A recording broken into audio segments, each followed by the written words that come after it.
on it and learn it. Okay. So this sizing is purely about HANA database, and not the sizing is not implied for the applications running on top of HANA, like whether we are running SAP ERP or any other SAP products or any other SAP applications or non-SAP applications on HANA. It's not relevant. So this sizing only for HANA database, HANA platform edition, that is only HANA DB. So HANA sizing consists of memory sizing for static data, the data that is going to sit in the system, the actual data that is going to come from the source database into this one. In case if you are migrating from an existing SAP system from third-party database, assuming your source system is running on SQL or Oracle, and you are migrating it to HANA. So what are database that comes from there is static data. Memory sizing for objects created during runtime data load and query execution. So here the complete sizing revolves around the memory concept. So if we typically do any sizing, the first concept what we take is the disk. For basic systems, we talk about disk first. Okay, put 300 GB disk space, put 12 GB RAM, some 8 cores of CPU, 12 cores of CPU. But here in HANA, what comes as a priority is sizing of the RAM. How much amount of RAM that you need to take. That is the biggest criteria. That is a primary criteria. So let's see how the sizing goes on. Then comes a disk and then comes a CPU, how it is. So basically the RAM, we are saying like this is an in-memory database, and whatever database that is coming in or that you are installing that is supposed to sit, the DB size is about 10 GB at disk level. The 10 GB is supposed to sit in RAM. So you need to have RAM equal to that of your DB size.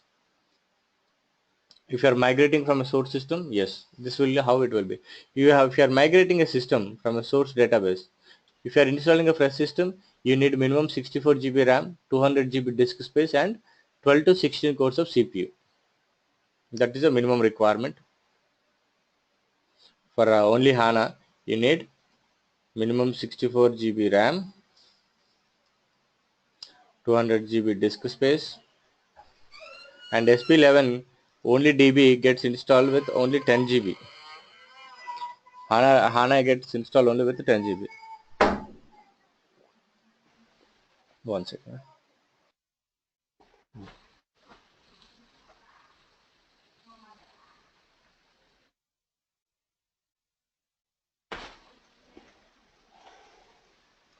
SP11 gets installed only with the 10 GB. It will take only 10 GB disk space. And SP11, 5 and these used to take around 15 to 20 GB. And if you are installing HANA SP11 with ERP 6.0, ESP7,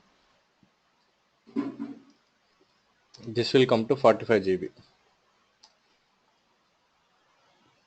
total disk space. And this is one scenario when you're doing a fresh installation. But you might have you might get a requirement, or you might have a client who is migrating from a existing SAP ERP to HANA database, and their existing systems are running on MS SQL with 1 terabyte disk space. What is the sizing? So how do you do the sizing? So you're saying, Time 2 divided by 7. yeah, 70% is a compression rate.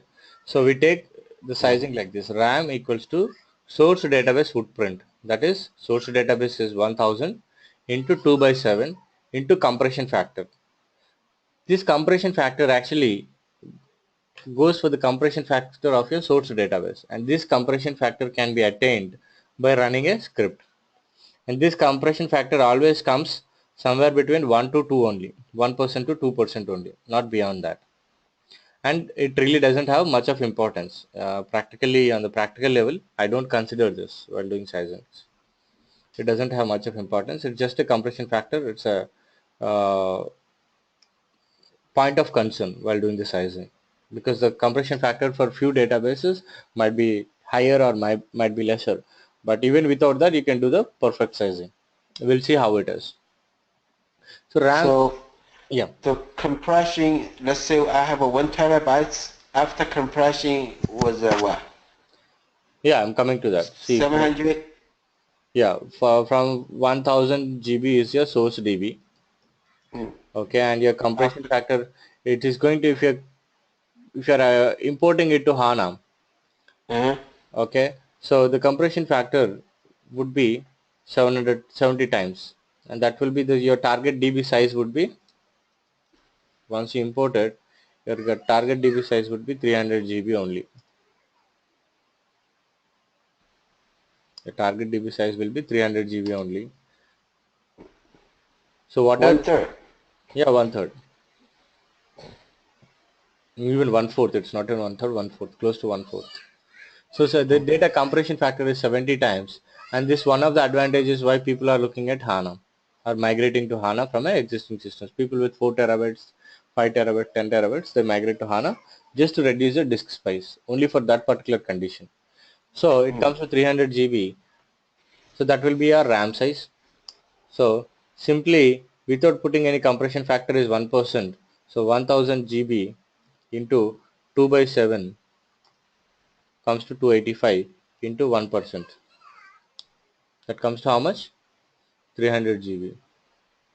70% compression factor. So disk persistence. What is supposed to be a disk size? And this is disk size for your database. So your source data, the target database size, the DB size on HANA would be, Full time. DB size on HANA is equals to 12. 300 GB. 12. 300 GB. So Mm-hmm. so RAM equals to, we need RAM of 300 GB, and DB disk size, disk disk level you need 300 GB, and for log also we will put same size of RAM, that is 300 GB. Mm-hmm. So how much? We need minimum 600 GB of disk space and 300 GB of RAM. So this is a Okay. formula. RAM we calculated it into 2 by 7 or directly compress it by 70%, and disk size we need 1 equals to RAM equal to that of disk RAM size, that is 300 GB, equal to that of the log size is also equal to that of a database size, that is 300 Mm-hmm. GB, because if you put the log size very less, it keeps on piling up, and once the log size gets filled up, the system will become stale. So we need more equal amount of DB size, the log size volume equal to that of your DB size. Okay. And CPU 300 SFPs per active user, or for every 100 GB RAM you need at least 8 cores or 10 cores of CPU. That is the formula. Huh? For 1 terabyte RAM, Yeah. So you for need 1 an 8 terabyte core. RAM you need at least 100 CPUs, 100 CPU cores, or minimum 64 CPUs.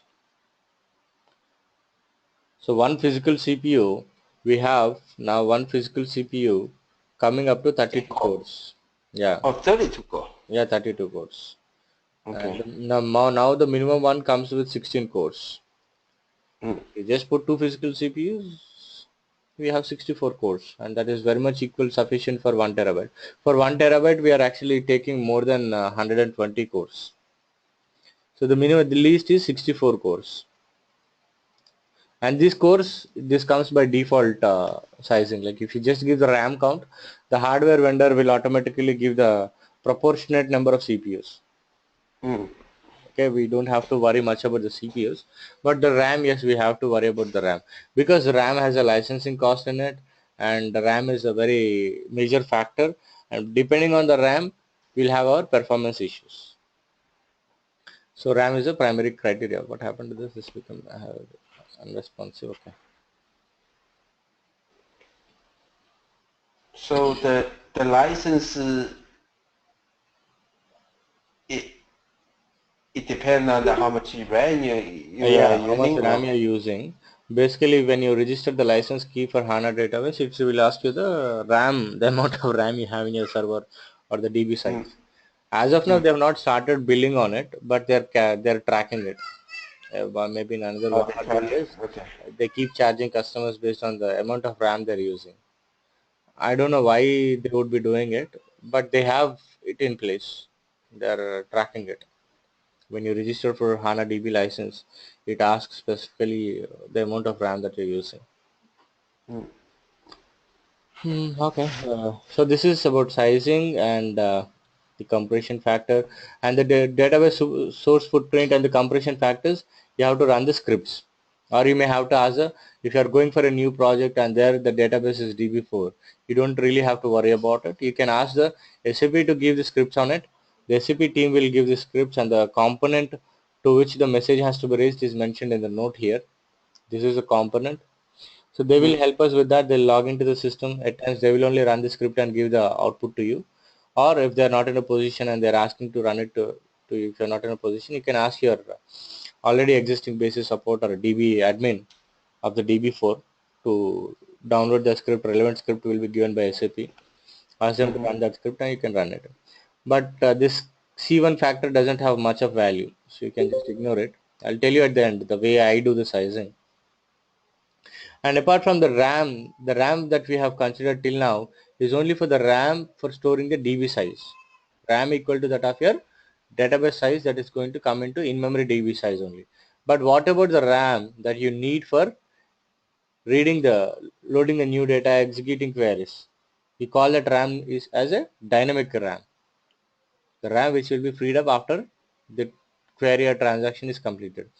So dynamic RAM is equal to that of static RAM. We recommend to reserve as much memory for dynamic object as much for static RAM. In the sense, if you're putting 300 GB for static RAM, they're also asking to put another 300 GB for dynamic also. But it's practically people don't do that, and clients won't accept that kind of RAM recommendations. So basically, we give additional another 10%. So if you're giving 300 GB is a RAM requirement, we put additional 100 GB RAM. If the DB size is coming with the 300 GB, we'll reserve another additional 100 GB for dynamic processes for read, write and execute queries. Just in case 300 GB is completely occupied for storing your entire database in cache. So if your entire 300 GB is stored in cache, so your entire 300 GB is occupied. So how about the transactions or the queries that are supposed to run? Where does the RAM come for the transactions or the queries to load and run? So we need additional RAM. So put another 100 GB for additional RAM and resources. So RAM equals to RAM dynamic plus RAM static equals to source data footprint into 2 divided by 70% compression factor. That is a calculation basically 2 by 7. If you do the just 2 by 7, this will give to that one. Okay, 1 second. Compression in source database. So the compression in the source database basically it purely depends on the health of the database. If the health of the source DB is maintained well, reorg is maintained well, indexing is maintained well, and the patches are maintained well, and the source system is patched up to the latest level, then it is in a good health. If it is in a good health and all, we definitely get 70% compression factor. And if the source DB is not maintained well, I mean, if there is some problems with the past upgrades or anything in the DB of that system, of that particular database, the compression factor may go down. It may come up only up to 50% or 60%. In the worst case, it will come up to minimum 50% compression factor. And if you are migrating any system, it should be a non-Unicode system. It should be a Unicode system. And if it is a non-Unicode application, the migration to HANA database is not compatible because HANA database is the latest database which is built on latest standards. So there is no concept of non-Unicode which can be accommodated in HANA.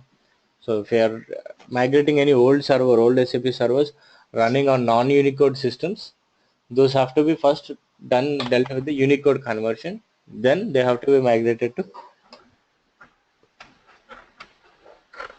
HANA. Even for upgrades also for the latest